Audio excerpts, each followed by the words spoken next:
உலகிலே எது மிகப்பெரியது என்று தெரியுமா? ஒரு முறை முருகப்பெருமான் ஔவையாரிடம் இந்த கேள்வியை கேட்டார்.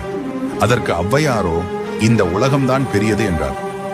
ஆனால் இந்த உலகமோ நான்முகனாகிய பிரம்மதேவரால் படைக்கப்பட்டது என்றார்.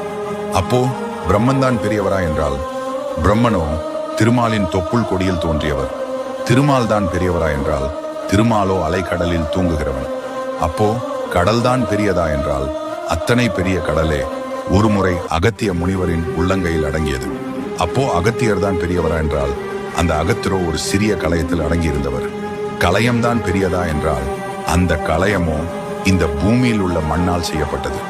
பூமிதான் பெரியதா என்றால், பூமியை ஆதிசேஷனான பாம்பு தனது ஒரு தலையில் தாங்கியிருக்கிறது. அப்போ ஆதிசேஷன் பாம்புதான் பெரியதா என்றால், அந்த பாம்பையே பராசக்தி மோதிரமாக அணிந்துள்ளாள். பராசக்தி தான் பெரியவளா என்றால், அன்னையோ சிவபெருமானில் பாதியாக இருக்கிறாள்.